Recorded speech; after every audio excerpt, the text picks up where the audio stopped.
Hi, my name's Rebecca, and in today's lesson we're going to be talking about some more commonly confused words.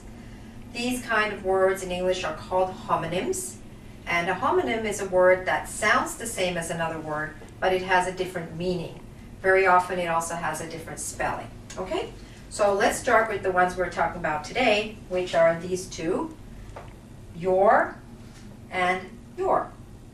You can see that when I said them, they sounded basically the same, but they are very different, and lots of students do make mistakes, especially when they're writing fast, but you really have to differentiate because these are fairly basic words, and if you made a mistake like that on a test or on your IELTS or on your TOEFL exam, it would not be considered a good error to make because they're really basic words. So try to get this, the meaning clear in your mind and the spelling clear as well, okay? So let's examine these now. The first one, your, is a contraction. That means it's a combination of two words, you and are. When we combine them, we make the contraction your. Let's think of some examples now. You're a really good friend. You're American. You're a great student. Okay? In each of these examples, we were really saying you are. But we contracted it. When we're speaking, it's a little more informal, and we can say your. All right?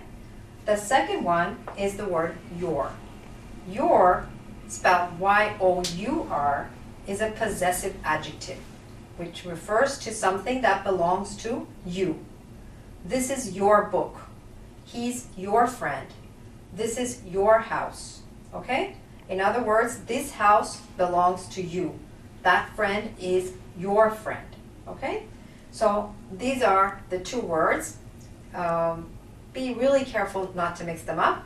And what we're going to do now is to have a little quiz to see if in fact you can differentiate. If you can differentiate means if you can tell the difference. Okay? So the first one is, you're from Brazil, aren't you? You're from Brazil. Which your am I using in that sentence? Is it this one or this one? Do you know? Okay, you're right. It's the first one. You're from Brazil means you are from Brazil. Okay? Good. Let's take the next one. You're a very kind person. You're a very kind person. Which one am I looking at now? Which is right? Do you know? Okay, good. Again, it's the first one. You are a very kind person. Okay? Let's take a third one. Your essay is fantastic. Your essay is fantastic. Which one are we using now?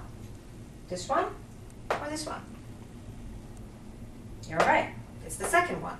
This time we're saying your essay, meaning the essay that belongs to you, is great.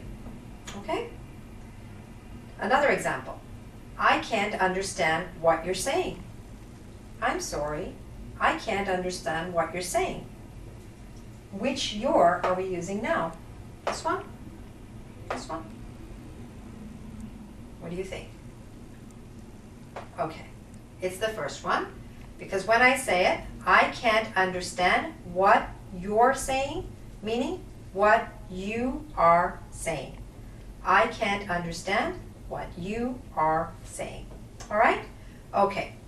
Now, if you can grab a piece of paper, I have one last one, which will be sort of like a final review, and we're going to come back in a second and give you that one. Okay? See you in a moment.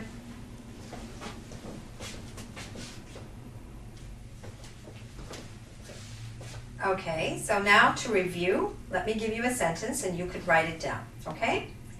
I see you're wearing your favorite shirt again.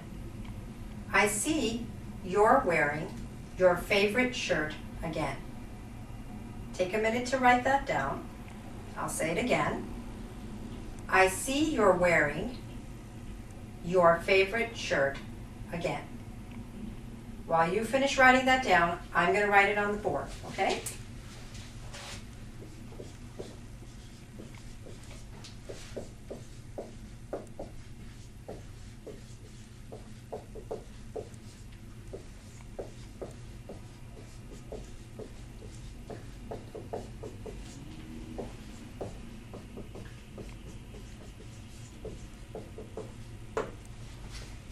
Okay, is that what you have? Let's review. I see you're wearing, you are wearing, your, meaning belonging to you, your favorite shirt again. Is that what you have? If you do, then you've mastered these two words. If you made a mistake, don't worry. Just concentrate a little bit more, do a little more practice, write out some more examples. And you really have to be careful with these two words because even native English speakers sometimes make a mistake when they're writing these words. So when you're looking on the internet, you might see mistakes with these two. Very, very common. So be really careful about that, okay? One point about my word favorite here. The way I spelled it is more of an American spelling. The British spelling would include a U, like this, F-A-V-O-U-R-I-T-E. Okay? So if you have any more questions about this lesson or anything else in English, please feel free to join our forum at www.engvid.com. See you there. Bye for now.